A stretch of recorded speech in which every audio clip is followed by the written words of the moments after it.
Specifically ಒಂದು highlight ಮಾಡಿದೆ, ಅಭಿಮಾನಿ ಬಳಗ ಒಂದು ಅಂದ್ರೆ ಫಾರ್ ಎಕ್ಸಾಂಪಲ್ ಮಿನಿಸ್ಟರ್ ಇದ್ರೆ ಇದನ್ನ ಸ್ಪೆಸಿಫಿಕಲಿ ಇಲ್ಲ, ನಾನು ಯಾಕೆ ಕೇಳ್ದೆ ಅಂತ ಹೇಳ್ಬಿಡ್ತೀನಿ, ಅದನ್ನು ಸೇರಿಸ್ಕೊಂಡು ಹೇಳಿ.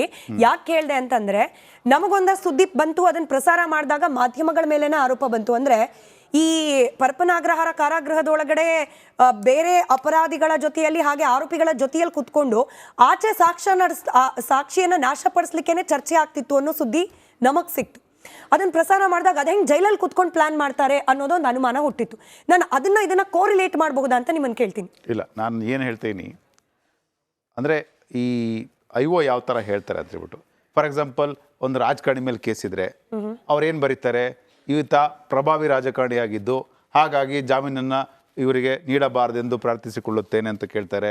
ಯಾವುದರ ಆರೋಪಿ ಔಟ್ ಆಫ್ ಸ್ಟೇಟ್ ಆಗಿದ್ರೆ, ಇವನು ಹೊರ ರಾಜ್ಯದವನಾಗಿದ್ದು ತಪ್ಪಿಸಿಕೊಳ್ಳುವ ಸಾಧ್ಯತೆ ಇದ್ದು ಮುಂದೆ ಹಾಜರಾತಿ ಕಷ್ಟ ಆಗುತ್ತೆ, ಹಾಗಾಗಿ ಬೇಲ್ ಕೊಡಬಾರ್ದು ಅಂತ ಹೇಳಿ ಬರೀತಾರೆ.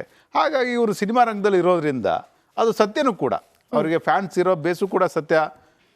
ಆದರೆ ಅವ್ರು ಬರೆದಿರ್ತಕ್ಕಂಥ ಅಂಶ ನಾಳೆ ಏನಾದ್ರು ಅವರಿಗೆ ಜಾಮೀನು ಕೊಟ್ಟರೆ ಅವರು ಅವರ ಫ್ಯಾನ್ ಫಾಲೋವರ್ಸಿಂದ ಹಿಡ್ಬೋದು ಅಥವಾ ಥ್ರೆಟನ್ ಮಾಡ್ಬೋದು, ವಿಟ್ನೆಸಸ್ನ ಹ್ಯಾಂಪರ್ ಮಾಡ್ಬೋದು ಅಥವಾ ವಿನ್ನೋವರ್ ಮಾಡ್ಬೋದು ಅಥವಾ ಇನ್ಯಾವ ರೀತಿ ಒಂದು ಆಮಿಷವನ್ನು ಒಡ್ಬೋದು. ಅದು ಬರ್ದಿರೋ ಸತ್ಯ ಇದೆ. ಸೊ ಈ ರೀತಿ ಅವರು ಊಹೆ ಮಾಡಿ ಈ ರೀತಿ ಚಾನ್ಸಸ್ ಇರುತ್ತೆ, ಹಾಗಾಗಿ ಬೇಲ್ ಕೊಡಬೇಡಿ ಅಂತಾನೆ ಬರೆಯೋದು. ಸೊ ಕೇಸಿಗೆ ಸಂಬಂಧಪಟ್ಟಾಗ ಬರೀತಾರೆ. ಈ ಕೇಸಲ್ಲಿ ಆರೋಪಿ ಪ್ರಭಾವ ಹೇಗಿದೆ ಅದನ್ನ ವಿವರಣೆ ಮಾಡಿಬಿಟ್ಟು ರಿಮೈಂಡರ್ ಜೈಲಿ ಬರೆಯೋದು ಸಾಮಾನ್ಯ. ರೈಟ್. ಲೋಹಿತ್ ಸರ್, ಇದನ್ನ ನ್ಯಾಯಾಲಯ ಯಾವ ರೀತಿ ಗಮನಿಸುತ್ತೆ ಅಂತ ಹೇಳಿ, ಅಂದ್ರೆ ಹಿಂಗೆ ಅಭಿಮಾನಿಗಳಿದ್ದಾರೆ ಅನ್ನೋ ಸ್ಪೆಸಿಫಿಕ್ ಅಂಶ ಇದೆಯಲ್ಲ, ಇದು ಇನ್ ಜನರಲ್ ಅನ್ನೋ ಥರದಲ್ಲಿ ನೋಟ್ ಮಾಡಿದ್ರು ಕೂಡ ನ್ಯಾಯಾಲಯ ಜಾಮೀನು ಕೊಡಬೇಕು ಕೊಡಬಾರ್ದು ಅನ್ನೋ ವಿಚಾರಕ್ಕೆ ಬಂದಾಗ ಈ ಮ್ಯಾಟರ್ಗಳನ್ನೆಲ್ಲ ಕನ್ಸಿಡರ್ ಆಗತ್ತಾ ಅಂತ ಹೇಳಿ. ಅಲ್ಲ, ನಾನು ಹೇಳೋದು ನಮ್ಮ ವಕೀಲರು ಹೇಳ್ದಂಗೆ ಇಟ್ ಇಸ್ ಟ್ರೂ. ಅಂದ್ರೆ ಎಲ್ಲವೂ ಕೂಡ ಅಬ್ಜೆಕ್ಷನ್ ಕೂಡ ಪಬ್ಲಿಕ್ ಪ್ರಾಸಿಕ್ಯೂಟರ್ ಹಾಗೆ ಆಗ್ತಾರೆ, ಬೇಲ್ ಕೊಡಬಾರ್ದು ಅಂತಾನೆ ಆಗ್ತಾರೆ. ಆದರೆ ಈ ಪ್ರಕರಣದಲ್ಲಿ ನಾವು ಅಬ್ಸರ್ವ್ ಮಾಡಬೇಕಾಗಿರುವಂಥದ್ದು, ಅಭಿಮಾನಿ ಬಳಗವನ್ನು ಹೊಂದಿರುವಂಥ ವ್ಯಕ್ತಿಗೆ ನಾವು ಜಾಮೀನು ಕೊಡೋಕ್ಕಾಗಲ್ಲ ಅಂತ. ಹಾಗಾದರೆ ಅಭಿಮಾನದ ಬಳಗ ಹೊಂದಿರೋ ಅಂಥವನು ಯಾವ ವ್ಯಕ್ತಿ, ಆ ಅಭಿಮಾನಿಗಳು ಏನು ಮಾಡ್ತಾರೆ, ಸಾಕ್ಷಿಗೆ ನಾಶ ಮಾಡ್ತಾರ ಅಂತ ಒಂದು ಕೂಲಂಕುಷವಾಗಿ ನೋಡಿದ್ದಾರೆ. ಅದು ಎರಡನೇದಾಗಿ ಯಾರೋ ಒಬ್ಬ ಚಿಕ್ಕಣ್ಣ ಅಂತ ಒಬ್ಬ ಆಕ್ಟರ್ ಇರ್ತಾನೆ ಇದರಲ್ಲಿ, ಆತ 164 ಸ್ಟೇಟ್ಮೆಂಟ್ ನ ಕೊಡ್ತಾನೆ ಪೊಲೀಸರು ಅಥವಾ ಕೋರ್ಟ್ ಮುಂದೆ ಹೋಗಿ. ಆತ ಹೋಗಿ ಜೈಲಿನಲ್ಲಿ ಆರೋಪಿಯನ್ನ ನೋಡ್ತಾ ಇರೋದು ಕೂಡ ಸಾಕ್ಷಿ ನಾಶವೇ. ಅಂದ್ರೆ ಸಾಕ್ಷಿನೇ ಹೋಗಿದೆ ಆರೋಪಿ ಹತ್ರ, ನಾಶ ಅವ್ರು ಮಾಡ್ತಿಲ್ಲ, ಇವ್ರೇನ್ ಮಾಡ್ಕೊಂತಿದ್ದಾರೆ. ಎರಡನೇದು ಯಾರೋ ಒಬ್ರು ಲೀಲಾವತಿ ಅವ್ರ ಮಗ ಅವರಿದ್ರಲ್ಲ ವಿನೋದ್ ರಾಜ್ ಅನ್ನೋಂಥವ್ರು, ಅವರು ಕೂಡ ಜೈಲಿನೊಳಗಡೆ ಹೋಗ್ತಾರೆ, ದರ್ಶನ ಭೇಟಿ ಆಗ್ತಾರೆ. ನೆಕ್ಸ್ಟ್ ದಿನ ಹೋಗಿ ಕಂಪ್ಲೇಂಟ್ ಅಂದ್ರೆ ರೇಣುಕಾಸ್ವಾಮಿ ವಿಕ್ಟಿಮ್ ಮನೆಗೆ ಹೋಗಿ 1 ಲಕ್ಷ ರೂಪಾಯಿ ಸಾಕ್ಷಿಯನ್ನು ಕೊಡ್ತಾರೆ. ಇದು ಕೂಡ ಸೂಕ್ಷ್ಮವಾಗಿ ನೋಡ್ಬೇಕು. ನೋಡಿ, ನಾವು ನಾನ್ ಎವಿಡೆಂಟ್ ಸಾಕ್ಷಿ ನಾಶಗಳನ್ನ ಕೋರ್ಟ್ ಕನ್ಸಿಡರ್ ಮಾಡುತ್ತೆ. ಅಂದ್ರೆ ಯಾವುದೇ ಕೂಡ ಸಾಕ್ಷಿ ನಾಶವಾಗಿ ಎವಿಡೆನ್ಸ್ ಇರಲ್ಲ. ಆದ್ರೆ ಈ ಪ್ರಕರಣದಲ್ಲಿ ತಾವು ಎಲ್ಲೇ ನೋಡ್ರು ಕೂಡ ಸಾಕ್ಷಿ ಸಿಗ್ತಾ ಇದಾವೆ, ಎವಿಡೆನ್ಸ್ ನ ನಾಶ ಮಾಡ್ತಾ ಇರುವಂತದ್ದು. ಡೈರೆಕ್ಟ್ ಅಪ್ರೋಚ್ ಇದು ಎವಿಡೆನ್ಸ್ ಅಲ್ಲ, ಚಿಕ್ಕಣ್ಣ ಇಸ್ ಅನ್ ಎವಿಡೆನ್ಸ್. ಅವ್ರು ಹೇಗೆ ಹೋಗಿ ಜೈಲಿನಲ್ಲಿ ಆರೋಪಿಯನ್ನ ನೋಡ್ತಾರೆ? ಹಾಗಾದ್ರೆ ಏನ್ ಮಾತಾಡಿರ್ತಾರೆ ಇವರು? ಕೇಸಿನ ಬಗ್ಗೆ ಮಾತಾಡಿರಲ್ವಾ?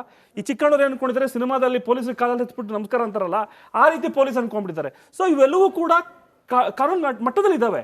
ಅವ್ರು ಈಗ ನಮಗೆ 164 ಸ್ಟೇಟ್ಮೆಂಟ್ ಕೊಟ್ಟರು ಚಿಕ್ಕಣ್ಣಗೆ ಯಾವ ಶಿಕ್ಷೆಯನ್ನ ಕೊಡಬೇಕಾಗುತ್ತದೆ ಅಂದ್ರೆ, ಇಟ್ ಈಸ್ ಅಸ್ಯೂಮ್ಡ್ ನಾಳೆ ಬೆಳಗ್ಗೆ ಆತ ಕೋರ್ಟ್ಗೆ ಬಂದರೂ ಕೂಡ ಆತ ಸಾಕ್ಷಿಯನ್ನ ನುಡಿಯಲ್ಲ ಅನ್ನೋದನ್ನ ಆತ ಪ್ರೂವ್ ಮಾಡ್ಬಿಡ್ತಾನೆ. ಸೊ ಇದನ್ನ ಚಾರ್ಜ್ ಶೀಟ್ ಆಗಿ ಕಂಟಿನ್ಯೂ ಮಾಡ್ಕೊಂಡು ಹೋಗ್ಬೇಕಾ ಹೋಗ್ಬಾರ್ದ, ಅಫರ್ಮೇಟಿವ್ ಆಗಿ ತಗೊಬೇಕು ಅಂದ್ರೆ ಮತ್ತೆ ಎರಡನೇದು, ಅಲ್ಲಿ 1 ಲಕ್ಷ ರೂಪಾಯಿ ರಿಸೀವ್ ಮಾಡ್ಕೊಂಡಿರುವಂತ ವ್ಯಕ್ತಿ ಮತ್ತೆ ಎಷ್ಟು ಸಲ ಹೋಗಿ ಬಂದಿದ್ದಾರೆ, ಅವ್ರ ಪೊಲೀಸ್ ಅವ್ರದ್ದು ಕೂಡ ಸೀಸ್ ಮಾಡ್ಬೇಕಾಗುತ್ತೆ. If you want to give conviction to the accused, ಈ ರೀತಿ ಪ್ರಕರಣವನ್ನ ನಡ್ಕೊಂಡು ಹೋಗ್ಬೇಕಾಗುತ್ತವೆ. ಹಾಗಾಗಿ ನನ್ನ ಅನಿಸಿದ ಮಟ್ಟಿಗೆ ಇದು ಒಂದೇ ಅಲ್ಲ, ಇನ್ನ ಚಾರ್ಜ್ ಶೀಟ್ ಆಗಿ 8 ತಿಂಗಳಾದ್ರೂ ಕೂಡ ಇದೇ ರೀಸನ್ಸೇ ಬರ್ತವೆ. ಆದ್ರೆ ಈ ರೀಸನ್ಸ್ ಗಳನ್ನ ಬದಲಾವಣೆ ಮಾಡಕ್ ಸಾಧ್ಯವೇ ಇಲ್ಲ. ಸೊ ಚಾರ್ಜ್ ಶೀಟ್ ಆದ ತಕ್ಷಣ ತನಿಖೆ ಮುಗೀತು. ಆದ್ರೆ ಅದನ್ನ ಟ್ಯಾಂಪರ್ ಮಾಡೋದು ಹೇಗೆ? ಇವಾಗ ಮಾಜರ್ ವಿಟ್ನೆಸ್ FSL ಅವರು ರಿಕವರಿ ಮಾಡಿದ್ದಾರೆ ಮೇಡಮ್. FSL ರಿಕವರಿ ಮಾಡ್ಬೇಕಂದಾಗ ನಾವು 4 ಜನ ಕುಂತಿದೀವಿ. ಈ 4 ಜನ ಕೂಡ ನಾವು ಸಾಕ್ಷಿಗಳೇ. ನಾವೇನಾದ್ರೂ ನೋಡಿ FSL ಅವ್ರು ನಿಮ್ ಮುಂದೆ ತಗೊಂಡ್ರ, ನಿಮ್ ಮುಂದೆ ಸೈನ್ ಹಾಕಿದ್ರ ನೀವು ಅಲ್ಲಿ ಅಂತ ಹೇಳಿದ್ರೆ, ನಾವಿಲ್ಲ ಅಂದ್ರೆ ಮುಗಿದೋಯ್ತು ಕೇಸು. ಸೊ ಅಂತವ್ರು ನಾವೆಲ್ಲ ಯಾರು ನಮ್ಮ ಟ್ಯಾಂಪರ್ ಮಾಡ್ತಾರಾ ಅನ್ನೋದನ್ನ ಕಾದ್ ನೋಡ್ಬೇಕಾಗತ್ತೆ. ಹಾಗಾಗಿ ಈ ಸಾಕ್ಷಿಗಳನ್ನ ಪ್ರೊಟೆಕ್ಟ್ ಮಾಡುವಂತ ಕೆಲಸ ಪೊಲೀಸರಿಗೂ ಕೂಡ ತುಂಬಾ ದೊಡ್ಡ ಕೆಲಸ ಆಗಿರುತ್ತೆ. ಇನ್ನೊಂದು ವಿಚಾರ ಬರ್ತೀನಿ, ಚಿಕ್ಕಣ್ಣ ಅವ್ರನ್ನ ಒಳಗಡೆ ಆರೋಪಿ ದರ್ಶನ್ ಅವ್ರನ್ನ ನೋಡ್ಲಿಕ್ಕೆ ಬಿಟ್ಟಂತ ವ್ಯಕ್ತಿ ಯಾರು? ಪೊಲೀಸ್ ಅವರೇ ಅಲ್ವಾ? ಜೈಲನ್ನ ಕಾಯೋದು ಪೊಲೀಸ್ ಅವರೇ ಅಲ್ವಾ? ಅವ್ರಿಗೆ ಇವ್ರಿಗೆ ಎಲ್ಲಿ ಬರುತ್ತೆ ಸರ್? ಒಂದ್ ನಿಮಿಷ, ಲಾ ಅಂಡ್ ಆರ್ಡರ್ ಬೇರೆ, ಪೊಲೀಸ್ ಅಧಿಕಾರಿ. Can I blame the police officer for having allowed. ಇಲ್ಲ ಅಂದ್ರೆ What is the ಆದ್ರೆ ನೋಡಿ difference? ನಿಮ್ಮ ಆರ್ಗ್ಯುಮೆಂಟ್ ಹೆಂಗಿದ್ರೆ ಅದಕ್ಕೊಂದು ಕೌಂಟರ್ ಆರ್ಗ್ಯುಮೆಂಟ್ ಇದ್ದೇ ಇರುತ್ತೆ. You have to see what is the scope of the witness. You know this, sir. ಅಂದ್ರೆ ನೀವು ಅರ್ಥ ಮಾಡ್ಕೊಳ್ಳಿ, ಚಿಕ್ಕಣ್ಣ ಅವರು ಆ ಚಿಕ್ಕಣ್ಣನ ರೋಲ್ ಏನು ಹೇಳಿ, ಚಿಕ್ಕಣ್ಣನ ರೋಲ್ ಹೇಳಿ. I agree ದಿಲೀಪ್ ಸರ್, ನೀವು ಇಲ್ಲ, what is his role, you tell me. His role, he was there in the restaurant, they had a dinner and they left. That is the evidence. Even if he turned as a hostel also, there is a CCTV footage which has been captured by the IO, which the CCTV footage cannot lie. He has already given a 164 statement. One minute. ಅಂದ್ರೆ ಇದನ್ನ separate incident ಗಳಂತ ಹೇಳಿ consider ಮಾಡ್ಕೊಂಡು what is the sanctity of the 164 statement? 164 statement is nothing but a evidence. ಹೌದು, ಒಂದ್ಸತಿ ಕೊಟ್ಮೇಲೆ ಅದನ್ನ ಬದಲಾಯಿಸೋ ಹಾಗಿಲ್ಲ. ಬದಲಾಯಿಸಿದ್ರೆ ಕೊಟ್ಟೋರ್ ಮೇಲೆನೇ ಶಿಕ್ಷೆ ಆಗುತ್ತೆ. ಆಯ್ತು. ಒಂದು, ನಾನು ಅಲ್ಲಿ ನಡೆದಂತ ಘಟನೆಯನ್ನ ಮ್ಯಾಜಿಸ್ಟ್ರೇಟ್ ಮುಂದೆ ಯಥಾವತ್ತಾಗಿ ಪ್ರಮಾಣ ಹೇಳಿಕೆಯನ್ನ ನಾನು ಕೊಟ್ಟಿದ್ದೇನೆ. ಒಂದು, ಅದೇ ರೀತಿ ಅದೇ ಹೀರೋ ಜೊತೆ ನಾನು ಸ್ಯಾಂಡಲ್ವುಡ್ ಅಲ್ಲಿ ಬಂದು ನನ್ನ ಜೀವನನ ಅವನಿಂದನೇ ನಾನು ನಿರ್ಮಿಸ್ಕೊಂಡಿದ್ದೀನಿ. ಅದಕ್ಕೆ ನಾನು ಅಟ್ಲೀಸ್ಟ್ ನನ್ನ ಮಾನವೀಯತೆಯಿಂದ ಅವ್ರನ್ನ ನೋಡ್ಕೊ ಬರ್ಬೇಕು ಅಂದ್ಬಿಟ್ಟು ಇನ್ನೊಂದು. ಸಾಕ್ಷಿ ಸುಳ್ಳು ಒಂದ್ ನಿಮಿಷ ನೀವು ಮಾನವೀಯತೆನ ಕಟ್ಟಾಕ್ತೀರಾ? ಇದನ್ನೇ ನಾನು ಕೇಳಿದ್ದು. ಅಭಿಮಾನಿಗಳು ಅಥವಾ ಅಭಿಮಾನದಿಂದ ಭೇಟಿಯಾದವರು ಕೂಡ ಕೊಲೆ ಪ್ರಕರಣದಲ್ಲಿ ಸಾಕ್ಷ್ಯಗಳ ಮೇಲೆ ಪ್ರಭಾವ ಬೀರೋ ಸಾಧ್ಯತೆ ಇದೆ ಅನ್ನೋದನ್ನು ಕೂಡ ಕೋರ್ಟ್ ಗಂಭೀರವಾಗಿ ಪರಿಗಣಿಸೋ ಸಾಧ್ಯತೆ ಇದೆಯಾ ಇಲ್ವಾ ಕೇಳಿದೆ. ಎರಡೂ ಕಡೆಯಿಂದ ಎರಡು ಕಾಂಟ್ರಾಸ್ಟ್ ಉತ್ತರ ಬಂತು. ನಾನು ದಿನೇಶ್ ಸರ್ನ ಮಾತನಾಡ್ತೀನಿ. ಕ್ಯಾಪ್ಟನ್ ಅರ್ಜುನ್ ಕೊಂದಿದ್ದು ಯಾರು? ಅವ್ರ ನರೇಟಿವ್ ಎಲ್ಲಿ ತಂದಿಟ್ಟಿದ್ದಾರೆ ಅಂತಂದ್ರೆ ಸಂಪತ್ತನ್ನ ಹಂಚಿಬಿಡೋದು ಅಂತ. ಇದು ಸ್ಟುಡಿಯೋ ಟಿಪ್ಪು ಜಯಂತಿ ಮಾಡಕ್ಕೆ ಅವ್ರಿಗೆ ಖಂಡಿಸಿದ್ರು. Very nice.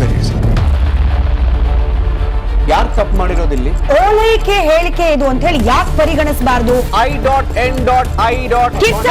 ವೇದಿಕೆ ಇದು ಫೋಟೋ ಎಲ್ರಿಗೂ ಒಂದು ಟೈಮ್. ನಿಮ್ಮ ಸಮಯ ಮುಗಿದಿದೆ. ಅವ್ರು ಹೇಳೋಕ್ಕಿಂತ ಮುಂಚೆನೆ ಹೇಗೆ ಪ್ರತಾಪ್ ಸಿಂಹ ಪಾಸ್ ಕೊಟ್ಟಿದಂತ ಆಗ್ಲಿ ಡಿಕ್ಲೇರ್ ಆಗೋಗಿತ್ತು ಅಂತ ನನಗೊಂದು ಡೌಟ್ ಬಂತು. ಸಾಕು ನಿಲ್ಸಿ. ಕೆಟ್ಟ ಪದ ಬಳಕೆ ಕಾಂಪಿಟೇಷನ್ ಇಟ್ಟಿಲ್ಲ ನಾವಿಲ್ಲಿ.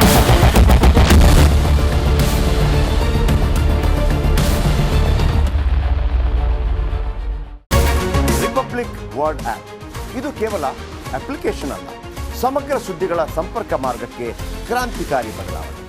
ರಿಪಬ್ಲಿಕ್ ವರ್ಡ್ ಆಪ್ ಕೇವಲ ಸುದ್ದಿ ಅಪ್ಲಿಕೇಶನ್ ಪರಿಚಯಿಸ್ತಾ ಇಲ್ಲ, ಬದಲಾಗಿ ಡಿಜಿಟಲ್ ಸುದ್ದಿ ಬಳಕೆಯ ಹೊಸ ಯುಗಕ್ಕೆ ನಾಂದಿ ಹಾಡ್ತಾ ಇದೆ. ಇದೊಂದು ಬ್ರೇಕಿಂಗ್ ನ್ಯೂಸ್, ಪ್ರಭಾವಶಾಲಿ ಕಾರ್ಯಕ್ರಮಗಳಿಗೆ ಗಟ್ಟಿಯಾದ ನ್ಯೂಸ್. ಇಲ್ಲಿ ಕೇವಲ ತಾಜಾ ಸುದ್ದಿ, ಅದರ ನೇರ ಪ್ರಸಾರ ಮತ್ತು ಚರ್ಚೆಗಳಿಗೆ ಮಾತ್ರ ಅವಕಾಶ. ರಿಪಬ್ಲಿಕ್ ವರ್ಲ್ಡ್ ಆಪ್ ಡೌನ್ಲೋಡ್ ಮಾಡಿಕೊಳ್ಳಿ. ಗೂಗಲ್ ಪ್ಲೇ ಸ್ಟೋರ್ ಮತ್ತು ಆಪಲ್ ಆಪ್ ಸ್ಟೋರ್ನಲ್ಲಿ ಲಭ್ಯವಿದೆ.